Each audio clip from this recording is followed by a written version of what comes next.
if your idea of feminism is taking your clothes off, then we're not the same. Like, if that's the only thing that you're fighting for or you think is feminist.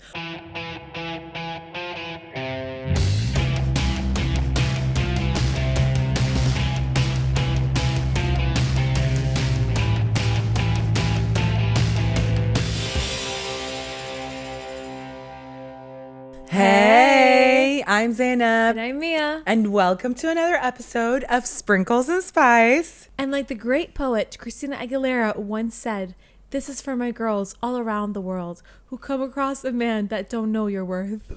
Respect your worth. Anyways, as you can see, we have mugs. We have mugs if you can't. If you care. If you care. Wait, hold on. Remember when we said we were doing an ASMR episode? Yeah, wait, I don't think anybody wants to hear this. Wait, hold on. I don't think we can do ASMR. I just choked on the water. All right. Anyways, Before Zainab dies. Before I die from drinking water, as you can see, Mia is finally in the studio. I thought you were going to say, as you can see, Mia dyed her hair back to brown. No, she's finally decided to come back. But I'm going to try to keep her here as long as possible. Tie me down. I need to tie her down. And we have a very special guest in the studio today. He is a researcher and writer with a focus in politics. He is the host of Ma Bene Sutur on Instagram, and he's a lecturer on different cultural platforms in Kuwait like CAP, Contemporary Art Platform, Takween, and Vision Cultural Club. Hussein Sana. Hi. Woo! Hold your mug up. Hold your mug up. Hi, Hussein. Drink your water. Drink the water. Drink your water. Doesn't that water taste so good? Does it taste better because it's in the good. mug? Oof, I feel hydrated. Anyway, so today's topic is modern day feminism. And if you're wondering why we have a man in this studio, it's because we've heard a lot of men complain.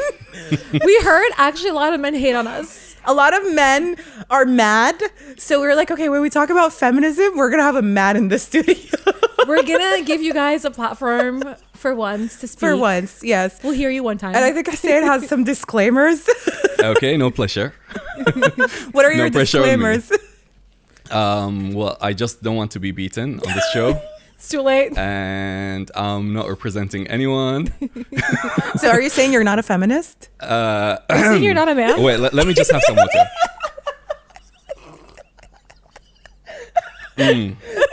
Drink the water. I feel better now.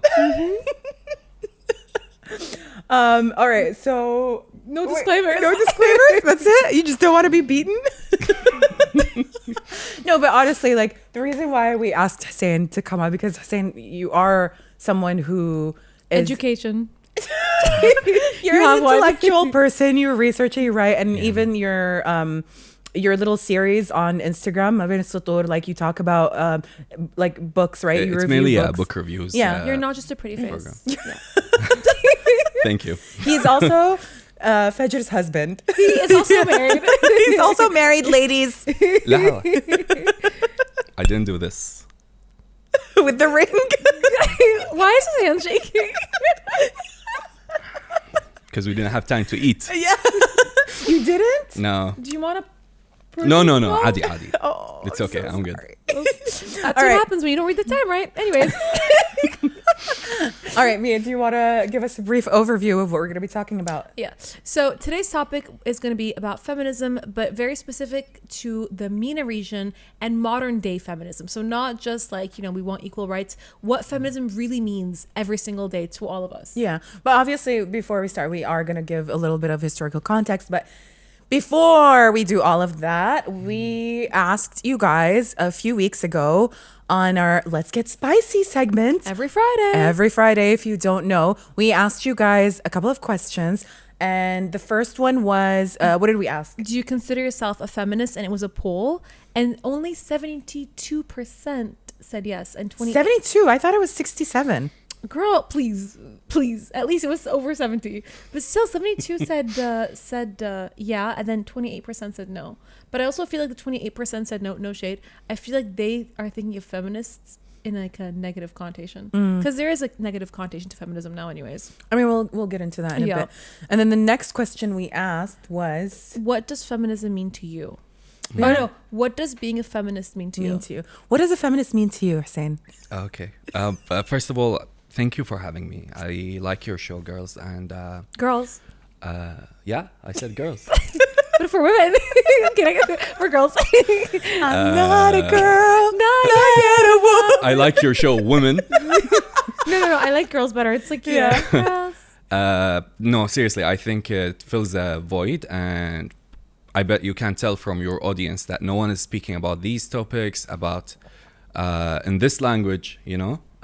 So I'm really happy to be here. Aww. We're happy to have you here too. Yeah, thanks for Thank coming. you. Now tell us what feminism means to you.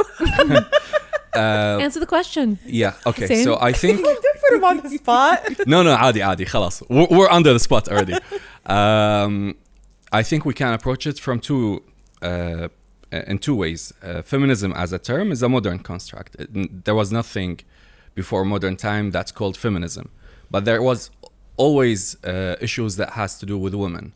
So we can either talk about the female and you know, being a woman throughout history, or we can talk about the movement that started and picked up with modern times. I think feminism, if we speak about it as an ideology, like, you know, any ism, like capitalism, modernism, then we're talking about an ideology. We can be more extreme. We can be more, you know, it's more of a like of a set of values that becomes some sort of a religion. Yeah.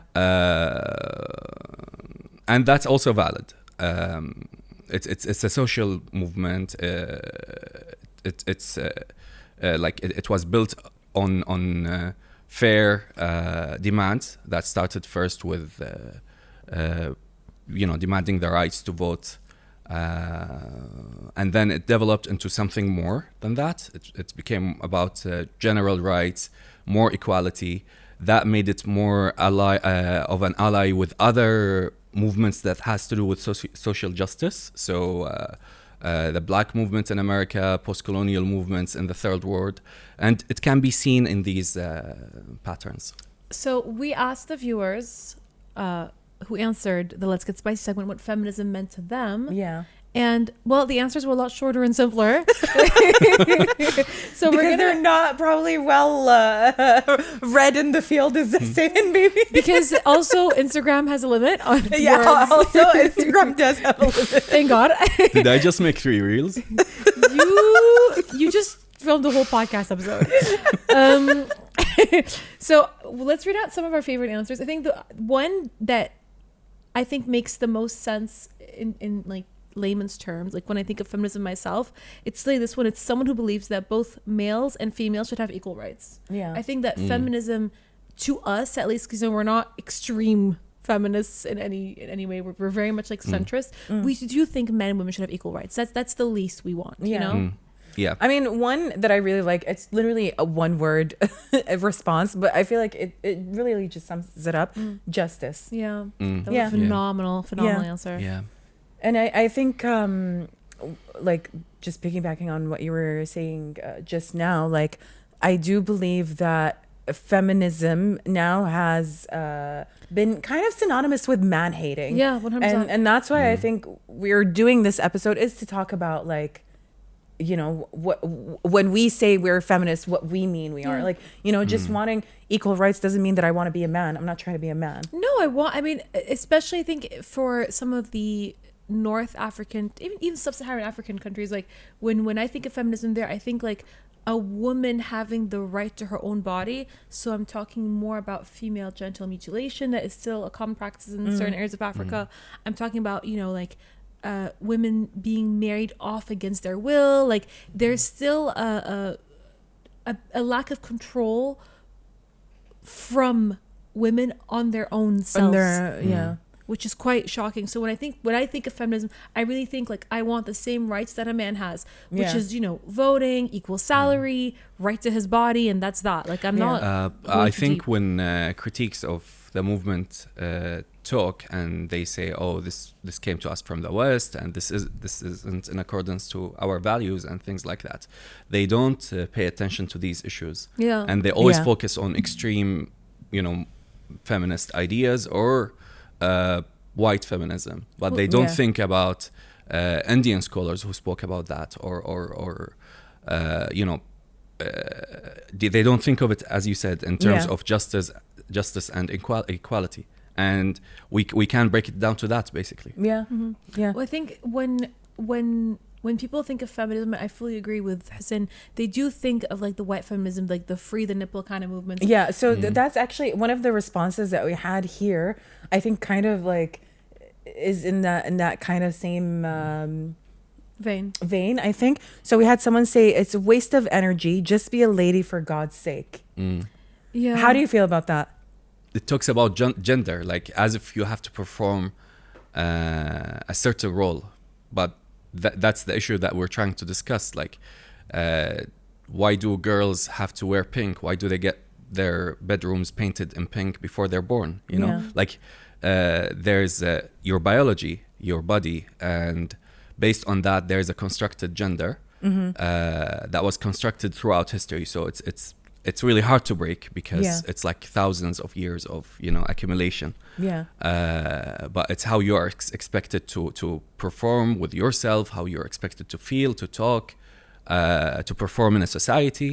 And that's where the discussion about rights become, because even people who are against it, they say we're not against equality, but women are just different. So they have different bodies, then they have different thoughts, and then we can't really be equal because we're different. I mean, we're not disagreeing with that, but I think equal rights should be available to everyone. And that's something that we're seeing in these responses, is that like a lot of these girls are saying equal rights, or even we had men even respond to it. And a lot of them are saying equalization, equal rights, having the same opportunities as men. You know what I mean? And I don't think education, and I don't think having the same opportunities means that we are trying to be men, you know what I mean? Or the same as men, or like equal, because we both know we're not the same. Biologically different. We do have I think even the way we think is different, and the way we approach things. By the way, many men might think of it as an attack on them, and it can be sometimes. And boys, not men. Or boys to men. Because it's a struggle for power. Who has more power and authority? And humans do fight over power in general. So it is true, but it's also a stress relief, because we're expected, like under patriarchy, we're also expected to do a lot, and you can see it in times of crisis, like say in America in the 30s, when men weren't able to provide for their families, and I'm talking like 100 years ago almost. So it's really back then, and if you're not providing for your family, you're not a man, really. You know, and you can see the suicide rate back then. You can see the spike, and such pressure is always also on us, that we are expected to perform in a certain way. So feminism isn't really only about women, it's also about us. And that's why we always say like men are also victims of the patriarchy. And the problem is like with feminism is that like as early as I think it was at the 18th century or something, like women were viewed as inferior to men, and that's the issue that we're trying to tackle. It's not like that we're trying to come for your jobs or your roles in society or whatever it is, but it's that the view that like women are less than, and especially I think towards, because nowadays most households have to be two-income households, because like the economy really won't allow for one person to be the breadwinner and the other one to like be the stay-at-home parent. Like it's too difficult. But I think I would love to be a stay-home parent. Hardest job in the world. Normalize stay-at-home dads. I know. I think we need that. to celebrate stay-at-home dads too. I don't know, like a lot of people argue that it does something to their ego, like if a man if the roles are reversed and a man stays at home. They also say that about military service. Really? Like being a man doing them. You see it, for example, in Turkey, because of the masculinity thing there, and then being a man and having to go to the army, and then also their history and heritage of being Oriental and part of the region, but then also trying to be European, and then getting confused with what are we like? Well, they're Balkan. Yeah, Turks are Balkan, but Balkan values are they're essentially Eurasian with Islamic influence rather than Arab influence. Are gender roles rigid? Very, because my grandma's Turkish. The gender roles to now are very rigid. Yeah. Mia speaks Turkish. If nobody knew. Humble brag. I can order food if you want to go out. I'll order kebabs. Anyways. I mean, do you want to get into the history? I the think. history of it? Mm-hmm. All right. So, as we were saying, like, I think the term feminist was made popular. Was it the 19th century? Yeah. It was more popular, like late 19th century. I think I read the book that you gave me. She read a whole book in less than a day. I didn't read the whole book. I tried. Okay. Yes. She read the whole book in less than a day. Anyways. It's a really good one. It's a really good one, but I also did like other research, but it really does give you a lot of context of a lot of things. And I just was like skimming through the pages because I wanted to, like, I was so hungry for the information. So if we look back in history, especially like our history, because we're talking in a more like Middle regional Eastern, sense, yeah. a Middle Eastern sense. In Islam, it was actually very much encouraged for men and women to be educated. And actually it was considered like, what's the word I'm looking for? Part of the Sharia. Like part of the Sharia. Yeah.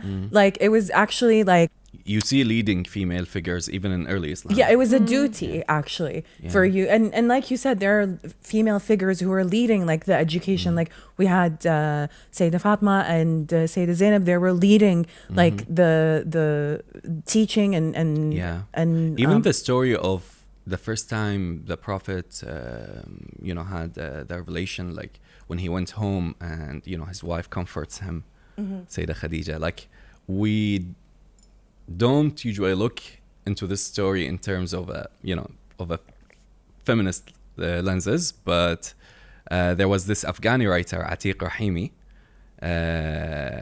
who made a novel and then turned it into a movie, and it talks about a woman in Afghanistan. Anyway, it's a good novel, and then he also touches on that story that even the Prophet needed his wife to comfort him and put him on track. Yeah.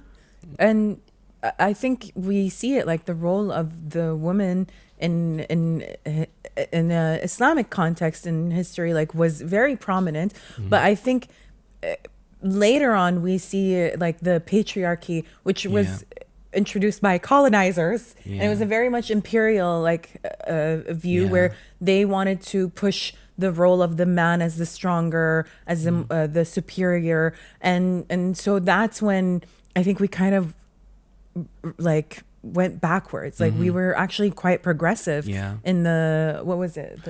Was it the Middle Ages? No. Yeah.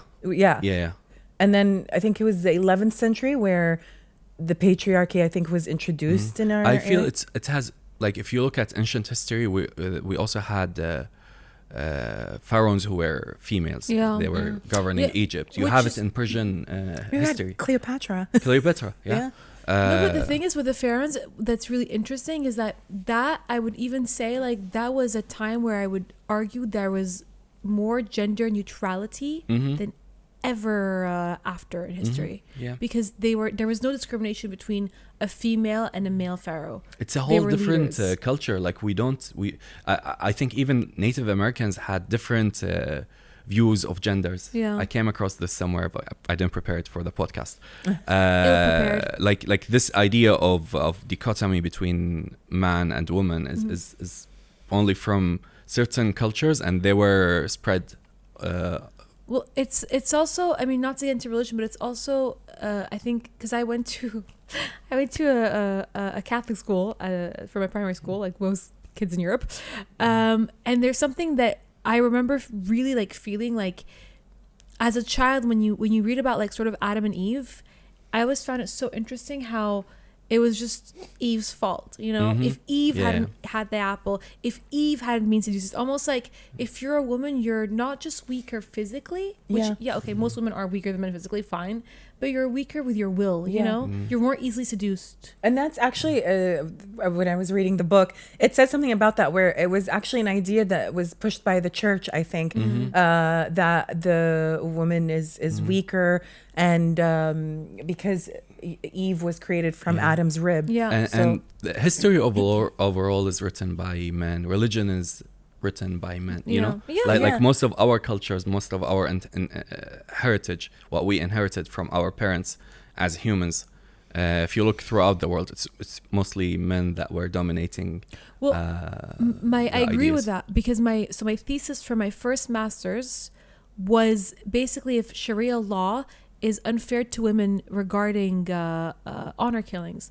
And I realized that, first of all, honor killings, if you really like look at the law, that's not the point of them. And the way they're used is because mainly men judge who can be killed honorably or not. It's always women. Where are the honor killings for men? Like if you go look at the statistics, especially for countries like Pakistan, like there's a real problem. In saying that, though, Pakistan did have a female president, which is more than we can say for a lot of the Western countries that preach feminism. You know what I mean? I think the first one was Benazir Bhutto. Yeah, I think so. She was assassinated in 2000s, 2006 maybe or 7. There's another Iranian lawyer. So she graduated as a lawyer before the revolution, and then she was, she couldn't go back to work after the revolution because she's a woman. So she worked on her, on defending certain people that she thought that the law is unfair to them, and she worked on proving how the Islamic law that's applied in Iran is not really fair and has many holes and stuff. And she ended up winning a Nobel for that, Shireen Abadi. And she writes in her autobiography how she found in many cases that the law is very fluid and we can't prove it because it's also up to interpretation. And it's based on religious text, كتب فقه يعني فقه ديني, بس they're from like the 9th Hijri century, for example. So they're really old, and law as a science, like any other field of knowledge or science, develops with time. So we're kind of ahead of it by now, you know? No, I agree. I mean, that's the reason I actually studied Sharia law in universities, because I really wanted to understand sort of how laws were made in Muslim majority countries. And I think something that I'm very happy with in Turkey is that the law is not really that Islamic, because they've realized that there are too many gaps, and it's almost like creating laws that will affect people's lives based on texts that are up to interpretation is just impossible. In this day and age, you can literally have an argument for every law that's available at this point.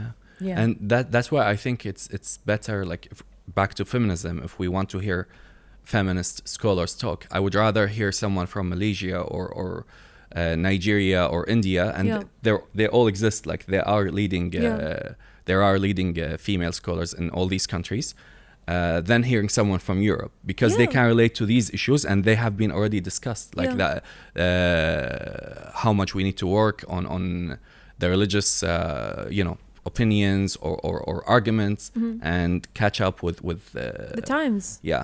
Agreed.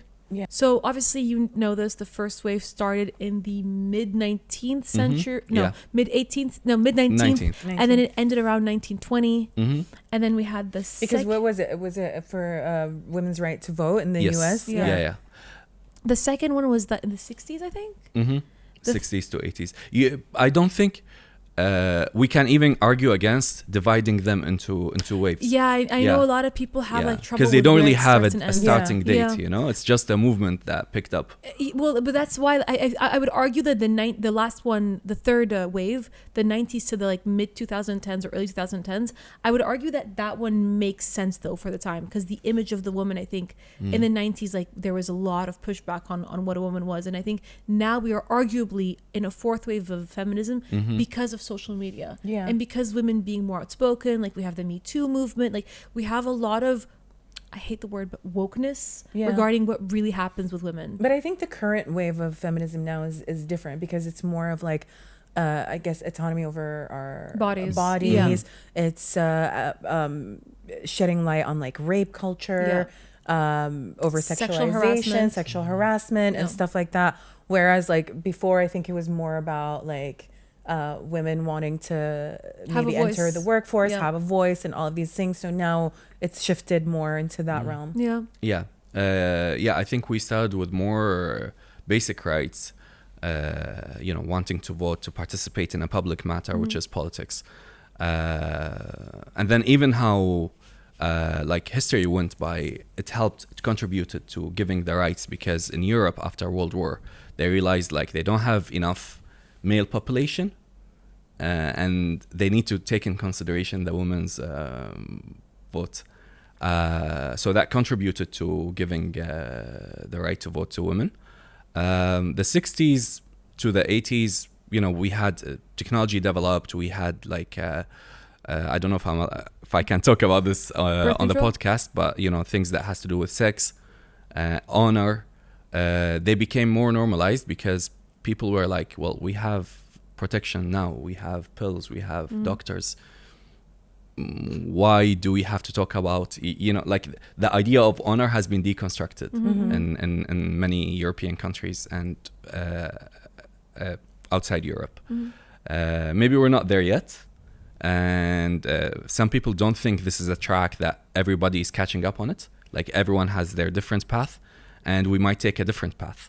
But yes, this has been normalized in many countries. The third wave had to do with more of the idea of intersectionality, that you might be, for example, if we talk in Kuwait, you might be oppressed because you're a woman, but you're also Kuwaiti, so you're really privileged. Yeah. You're not like your housemaid. Problematic, but true. Yeah. Who's like oppressed double times. Yeah. So we can start to talk about the fourth wave. I think for me, I saw the fourth wave really start when I was in, I would say university. That's when I really started feeling like women started speaking up about things that were normalized by maybe our elder siblings or our parents. And by this, I really mean like all through high school, I think there was this running joke of like the secretary at work that gets hit on, how if you work in like a male dominated area, you're gonna get sexually harassed, and like that's sort of something that you have to like accept. And it's a joke, it's tongue-in-cheek, and you have people on late night shows cracking jokes about It was pushed for women to cater to the male gaze. Yeah. The male gaze always being a part of the conversation. And so I think it's been really interesting over the past few years, really looking at like the transition from like, oh yeah, that's normal, to that's absolutely unacceptable, to HR will get involved, to like there's no way some of the comments that I think were made to me when I was an intern, still like a legal intern, would fly now. And it's crazy to think about what maybe we endured when we first started entering the workforce and what's acceptable now. So by the way, if we also look how to media, how it changed and developed, like look at you girls, like these things didn't exist like 15 years ago even. And when I look at the movies that we grew up watching, how we're supposed, like if you look at James Bond or Die Hard or any random 90s movie, get the girl, she's the prize. Yeah, exactly. Like you're also expected to be in a certain way and talk in a certain way. She's the trophy. Yeah. Like it's literally like constantly being objectified, you know, like. But it's also so funny because even when I think of like some of my favorite like 80s movies, like Ferris Bueller's Day Off or like Back to the Future, all these movies, like it's so rare that a male storyline is just about getting the girl. Like there's this whole adventure, and at the end the girl comes in. Whereas when I think of the 80s movies like 16 Candles, like all of that, like it's always sort of about a girl wanting to be with a boy, Yeah. And I think it's funny that we just didn't really have a concept of, well, she's a girl living her life and maybe the boy comes in later. Why does her whole life have to revolve around meeting the boy? I actually I was talking to Hussein about this the other day, since we were talking about movies and art. So I recently went to oh wait, hold on, let me drink my water. You should hydrate. Let me hydrate before I tell you this story. So I went to a remake of this Kuwaiti play. It's called Ilwawi wa Banat al-Shawi, which basically translates to, I think, The Fox and the Shepherd's Daughter. And watching it, like I grew up watching this. My mom apparently says, I think we went to it or some, yeah. And this was in 89. And watching it now, watching the remake, obviously goosebumps. I loved it so much. I honestly was so emotional when I left. But watching it as an adult and realizing that it was actually very empowering. And for us as Kuwaitis to have that and like grow up with that. And the whole idea, like, I don't want to, I mean, everybody knows the story now, but basically. I have no idea what you're talking about. So basically, it's these two girls. They're the shepherd's daughters. Like us? Like us. We're not shepherd's daughters. No. But basically, their dad passes. Like us? Okay. Honestly, this is why I related to it so much. I actually thought of me and my sister. Do you think of me and you? Yeah. Anyways, Nia just has to make it about about us. About us. Yes, I thought about you. Okay. She did. So basically, it's a story about these two girls, the shepherd's daughters. Their dad passes, and then basically they take on the business. So they take all these like sheep and goats, and it kind of takes you through their struggles and all of that. And then one of the sisters gets sick, and nobody in the village helps them. And they are trying to get people to help, or the sister is trying to get people to help her to heal her sister or get medicine for her sister, and no one does. Mia is about to cry, and like there was even this scene where like the sister is like running around and she's just surrounded by men, and they're like telling her no and rejecting her, and then so basically she had like long braids, and her younger sister who got sick would always like talk about her braids, so she ends up cutting her braids and selling them to get medicine for her sister. Can't do this to me. So to me, like watching it as an adult, first of all, That's the girlhood. nostalgia that I felt, like That's the girlhood. memories that were unlocked. I mean, the fact that the costumes were like they looked like exact Everyone replicas said of their the remake is original. really It good. was so good. Yeah. But that, like seeing that message and realizing it as an adult and relating to it in a different way as an adult was just insane. Like it was crazy that like 35 years ago how progressive we were, you know what I mean? And I feel like we see this in history even in the US. I mean with Roe v. Wade, like you know, like we're constantly like making like we're breaking boundaries, or we're progressing, we're making changes, but then we kind of move back. Like we take 10 steps forward and then we move two steps back or whatever. Yeah. So it's constant throughout the years, but it was crazy for me to see that this is something we grew up with, and then now I don't know. Yeah. No, but I mean, I think Islam has its own Yeah. feminist icons that aren't Of course. talked Yeah. about as feminist icons. Like famously Sayyidina Aisha. Leading an army. And it's something now that is unimaginable, unfortunately. Like you don't even see women in, not often in high-ranking military positions. Yeah. Actually, I think it's because there was this idea, like I think back again going to the 18th century, and I think this was in England where they started pushing I think it was because there was a rise of the middle class, Yeah. and they had a lot of like leisure time. Yeah. So men started to like dabble in like what was it, like the industrialization or something. Yeah. So they wanted to push men more into like social spheres, and women more in like the private sphere, which is like the home. And so they started putting out like these prints and pamphlets or whatever of like saying, like dictating what roles women should do, and that The they ads. should be Yeah. the ads that women should. newspaper. And then I think that's where the idea came as well, that women are less rational Yeah. than men, but we're not. مكان Maybe women هالبيت. are physically or men are physically stronger than women, but I think we're equally as rational. You know, Yeah. all jokes aside, I know we joke, we're like, oh, men are emotional, whatever. But no, I really do believe. No, it's true. Like if you look at people, inventors like Marie Curie, for example, and think like this woman alone, how many discoveries and innovations she could achieve throughout her life, and then think how many similar women we had throughout history, but we lost and they were neglected because they were females.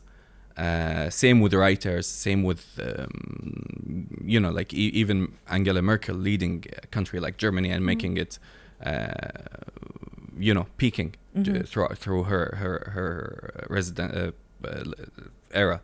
But also, it is a cost on all of us. Also, I mean, going back to like women and being strong leaders, we also had Joan of Arc, who died for France. Yeah. You know, like she's someone that she had we know the story. She has visions, and she's going to lead France to victory in war. But that's an era where women are literally not. That's unimaginable. Women's not going to go to war, but they let her. So it's like in history, it's almost like even if you're right, you have to prove yourself. Yeah. And I don't think we've really ever seen men have to prove themselves as much as women do. Have you seen The Great?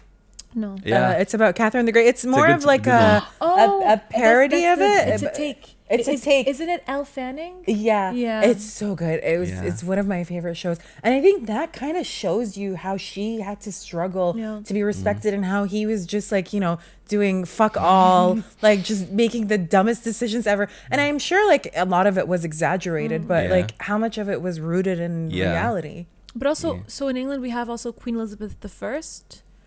And so sorry, it's because I lived in the UK for 7 years. I do feel sometimes like I forget. Belongs to nowhere. I am a citizen of the world.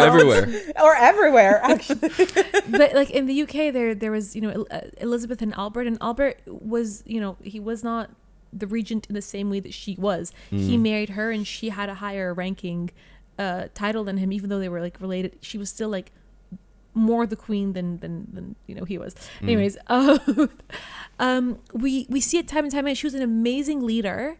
He helped her, he aided her, and she's always going to be remembered as being great, but we also honor them both. And I feel like England has actually done a really good job at making a space for females to rule. And I feel like that's something that not a lot of other countries were able to do, especially like if we're looking back at like the last 150 years or so, with modern times, because feminism is a modern concept and phenomenon. So once it started and picked up, it became even the way we view history became more of like, where were women in this history?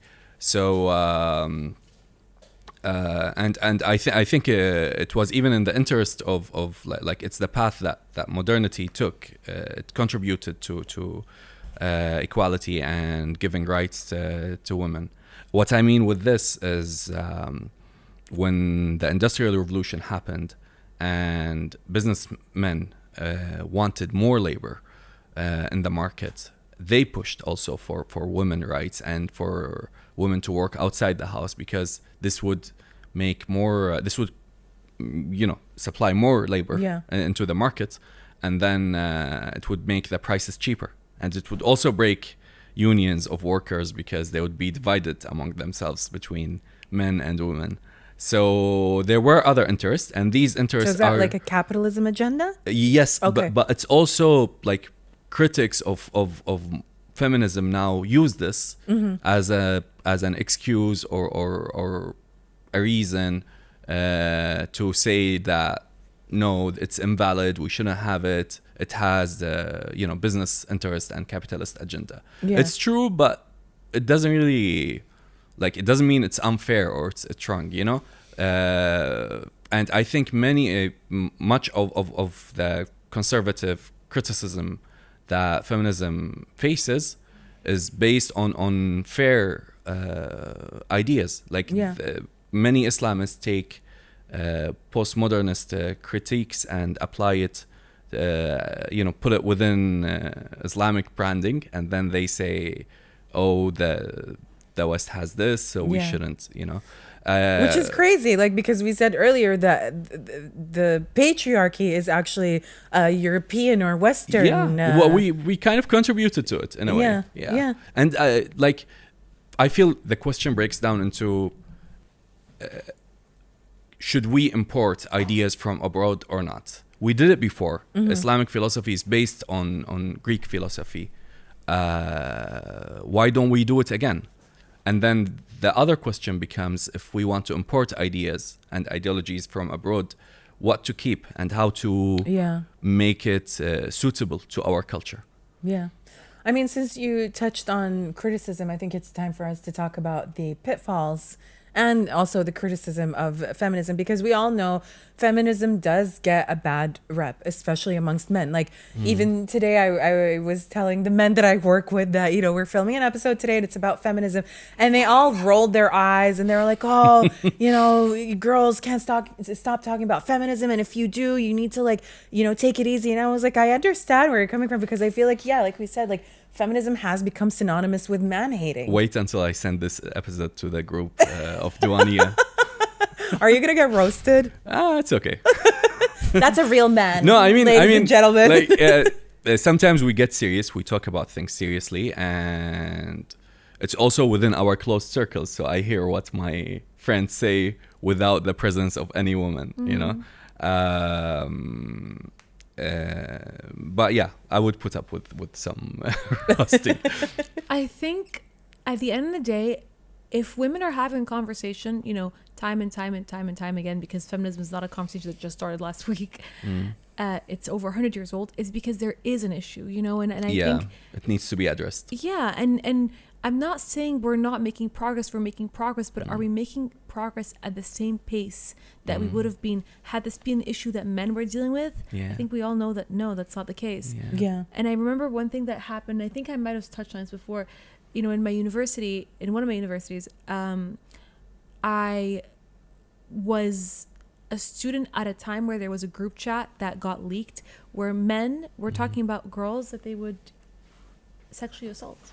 Oh wow. And it was a ranking of I would do this and I would do that, and that's something that they didn't really get punished much for. And that's something that happens a lot, you know, and obviously these are issues that maybe are more common in certain countries or not, but it contributes to rape culture. It normalizes it. Yeah.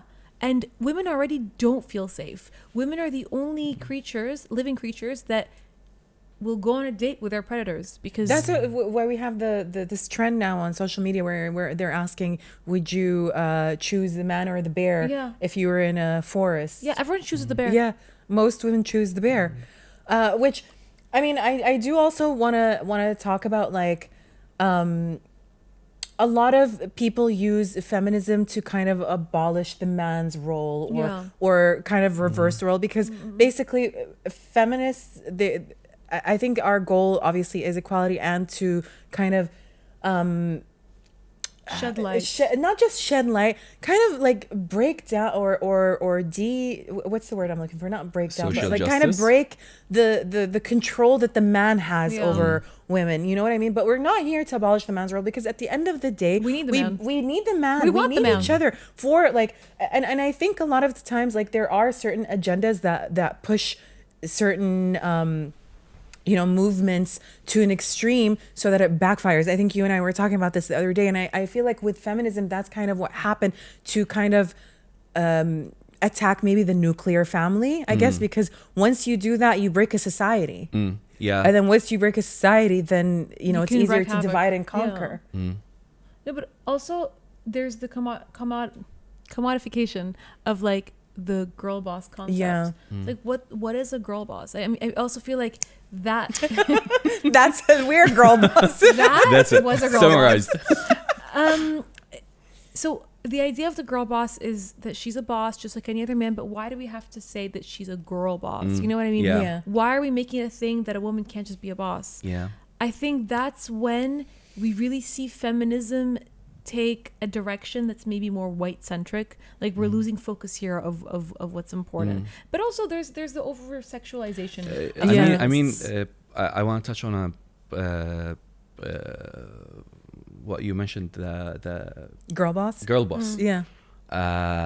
It is sometimes a luxury. Like, when we look at basically European feminism, to us, we're still fighting for independence. Some of our countries are still going through that colonization, independence. So it's kind of a luxury for them, you know, to talk about these issues. Like, our women are fighting a different fight than theirs, you know. That's why also it didn't. The idea of feminism didn't get addressed properly in our countries, because throughout our, like, for the past 100 years, we always felt like, no, this isn't the right time because we have another fight for now. Yeah, because we have really big issues still. Yeah. But also Development, poverty. Like, poverty doesn't care if you are man or a woman. Yeah. Like, if you look up at our countries that are going through civil wars for now, it doesn't matter what's your age or race or. However, in saying that, poverty does affect women in a very different way. So, for example, access to female hygiene products are not that easy. They're expensive. Like, there are things governments should be doing and laws that should be implemented to protect women. Like, it's not normal that someone that falls below the poverty line can't access female hygiene products because they're too expensive. Yeah. It's not normal that someone who's we below don't really have to go through another 100 years of fighting. No, we can just, we can amend the laws, but also it's not normal that, they can't, and I know this is going to be so controversial for so many people, but it's not normal that they can't use birth control options, because if they can't even afford to eat, I doubt they can afford to have like a child, Yeah. especially with the lack of like education in all these places. So it's like it's such a different conversation for us, but also because we're such new countries. So Europe has Europe has the advantage of time. Yeah, we are new developing countries. You and I always talk about this, where we're like, if your idea of feminism is taking your clothes off, then we're not the same. Like, if that's the only thing that you're fighting for or you think is feminist, which I have my own views on, which I'm gonna touch on in a bit, but we're fighting a different fight. Like, I obviously, like, when you're talking about poverty, that's also like something that maybe we're not familiar with because we're privileged, but at the same time, as Kuwaitis, we are fighting for equal rights in terms of like passing on the citizenship to our kids, and other issues. And the culture do need to change, because if you look at, for example, women's right to vote in Kuwait locally, I'm talking about the local level when now. was it? Was it in 2006 that women, or 2004? 2005? 4 or 5, I think. 5. Yeah. That's crazy. Something around that time. 4 to 6. So that's when they were allowed to officially vote. Yeah, but if you look at it, it's not that, yes, people protested, they attended, there was a push for it to happen, but it didn't pass through the parliament. The Emir had to intervene more than once to make it pass. So the culture that thought it's normal for women not to vote is still out there. Yeah. It was out there at least 10 years ago or 20 years ago. It's still out there now. Look at KU trying to divide classes between the sexes, which means that I think people are going to lose 2 years of education. And waste of time, waste of resources. What's crazy is that KU actually keeps like, I think when they started, there was no segregation, and then they keep increasing the segregation year by year till they make it 100% segregated. So it's like we're going backwards, and it doesn't make any sense because people are still mixing in the street. Exactly, and it just makes you view the other gender like as a sexual object only. It and just that's different. It drives hypersexuality, and we have an issue that nobody talks about, is that, like, yes, while we are segregated, but everything is hypersexualized. We just don't talk about it. If you would attend a lecture next to a woman, like, as you said, it becomes sexualized. Like, even that becomes sexual. Yeah. I think obviously from the point of view of an outsider going in, I will say, like, it is very shocking to me that as a kid, when I was visiting Kuwait, I didn't feel that level of like over sexualization, and now, okay, maybe because I'm older I'm more aware of it, but now I do feel like every single thing is almost like a caricature of itself. So you see a woman walk down and you see like 16 guys around like looking, like it has become a bit of a tense environment in Kuwait, and especially if you're wearing sleeveless or a short sleeve shirt, you notice people staring at you as if that's a green light. Like, the guys will take it as a green light, and we have girls who will look at you like you're like disgusting, or they'll give you like death stares or nasty stares, and it's like, why? And not only in Kuwait, even in Saudi Arabia, until very recently, a whole population thought that it's okay if women don't drive. That's the norm. That's how it should be. That's crazy. That's the right thing to do. So although the law changed, the culture is still there.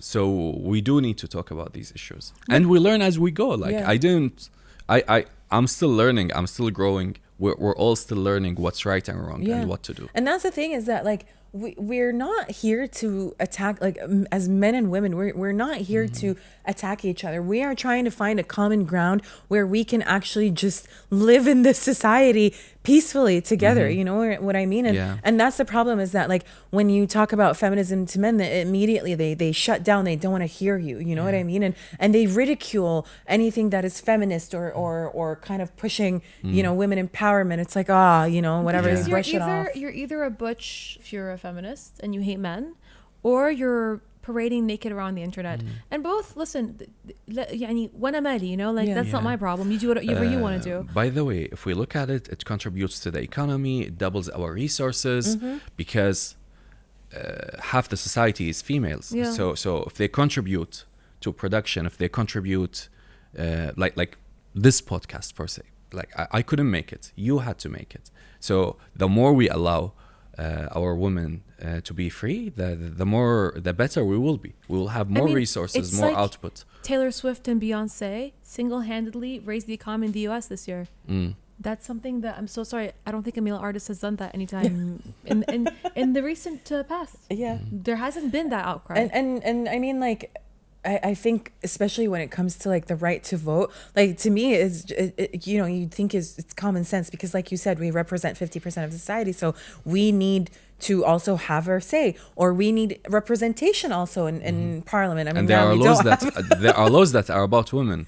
Yeah, exactly. Why do 50 men need to vote about it? Why are men voting on what women can do and what they can't do? You don't even know what we go through. You don't know our struggles. You don't even try to understand our struggles. And it's so frustrating. And then going back to what you were saying, like, girls on the internet taking their clothes off, like, for me, that is actually, like, it harms feminism, because, you know, you are saying that you're empowered by sexualizing yourself and catering to male gaze under the guise of feminism. And you're saying, that's not to say that we should judge women for what they're wearing, but there's a time and place what they're not wearing. For appropriate, or what they're not wearing, for appropriate attire. But if you are just, like, being seductive and sexualizing yourself online and being like, I'm an empowered woman and you shouldn't say anything about what I'm wearing, but in reality you're making money off of the male gaze, then you're just empowering the patriarchy. And get your coin. There's nothing wrong with doing whatever you want to do and you know, having to do whatever you need to do to get the means that you need to live.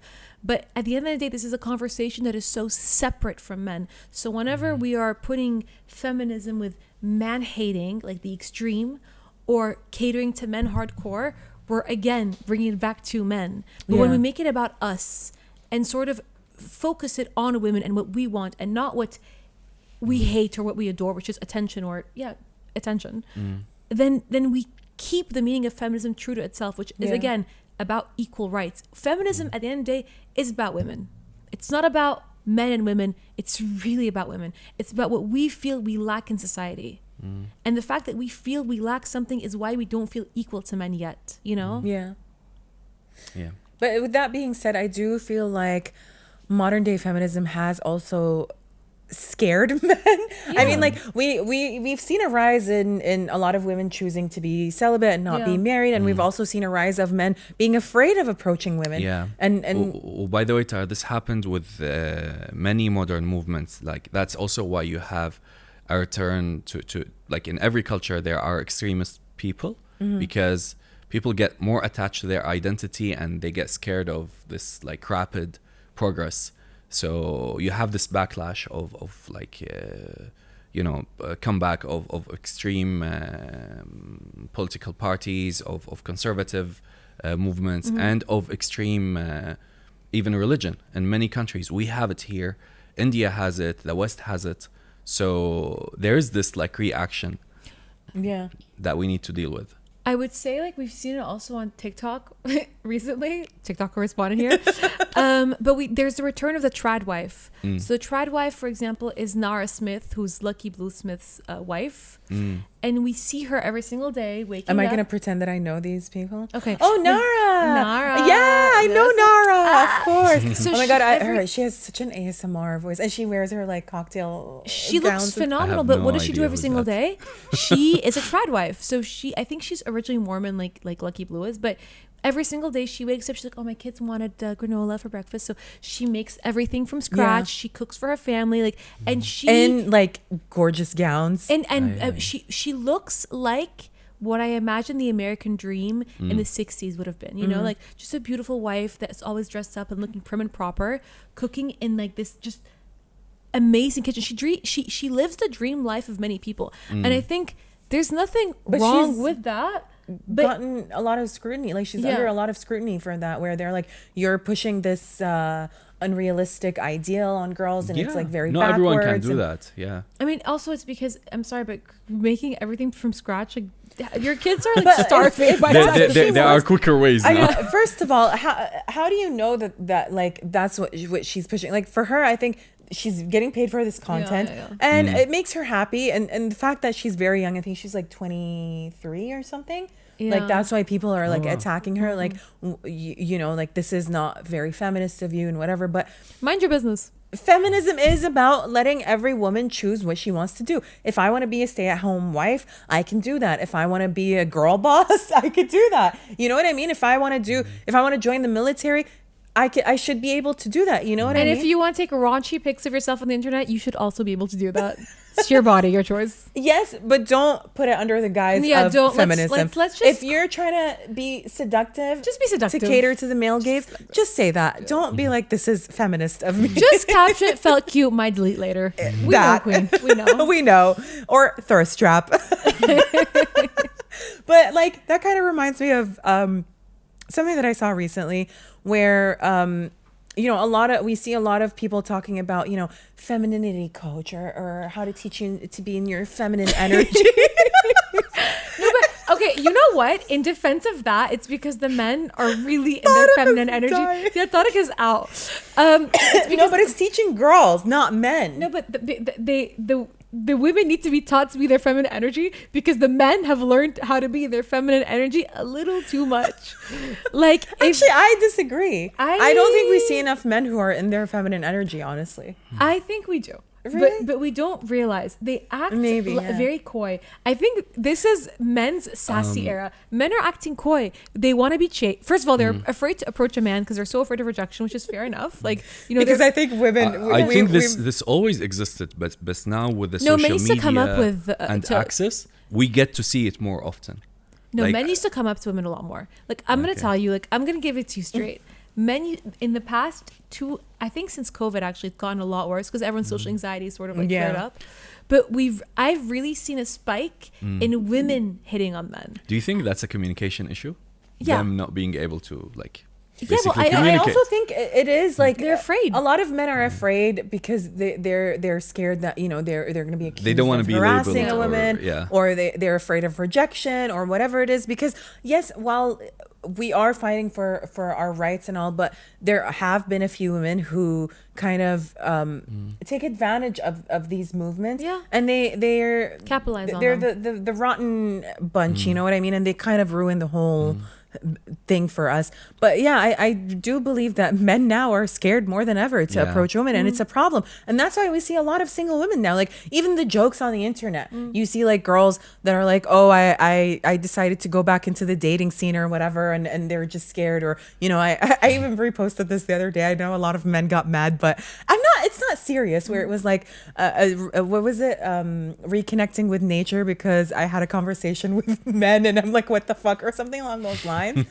But we also have seen a rise of women wanting to be taken care of, like the whole like, oh, I'm looking for a sugar daddy or whatever, you know what I mean? So that obviously tells us there's something off in the structure. There's an imbalance. Wait, what does Yoda say?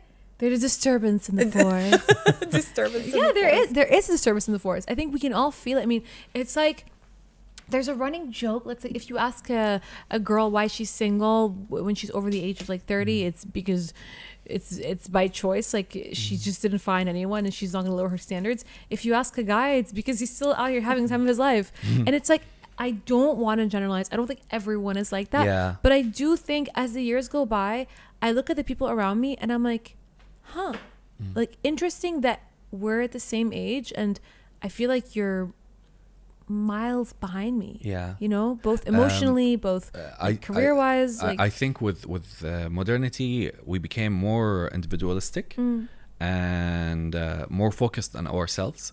So families kind of broke down, maybe for good sometimes. So you see more like higher rates of divorce, later age of marriage, and more people, you know, struggling with building a family or building meaningful long-term relationships. And we're all going through it. It's a very quick change, like happened over like 2 or 3 generations compared to a whole history of mankind behind us who always lived the same. Like human societies were always agrarian, and then for 200 years they became industrial, and now within 1 or 2 generations we have these leaps from internet to social media, and now to like maybe, I don't know, VR or AI, and it's becoming more rapid and it's harder for us to catch up or adapt with. So we struggle, but we need to find our way through it. Yeah. AI boyfriends and girlfriends are the next big thing. No, but would that not solve an issue with incels? Because there is an issue with incels. Mia, no. Listen, I'm gonna say I think it will. Like, I think a lot of people have a hard time talking to someone and coming up to someone. I think if they can practice, maybe it helps. But then I the don't think it's question gonna is, be practice. I think it's gonna be a crutch. Is it organic? Is it natural? No. Or if it's not, is that a good thing? You know, where do we draw the line? Yeah, Because but nothing is organic. You want the truth? Exactly. In this day and age, nothing is organic. Nothing is natural. But like, the question is, where do we draw the line? Because even many things weren't accepted, and then over one generation they get normal. Yeah, but it's like the law. The line has to constantly be redrawn. As we advance to the future, laws are going to be implemented, and they're going to change, and they're going to be removed. It's going to be the same with that. Like, divorce wasn't an acceptable word for 10 years ago, and now it is. All right. With that being said, let's all kind of share our advice for navigating. I kind of want to hear what Hussein has to say, especially like for men, because I know, you know, we do make jokes on this podcast. The men are so butthurt, and I honestly like I don't want to say this, but I kind of feel bad because I know we do make jokes, but it's just part of our like circles. Let's make another episode on this. We should. Honestly, like, use your brain. We have male friends. We have brothers, I know, literally, but some men are really mad. But anyways,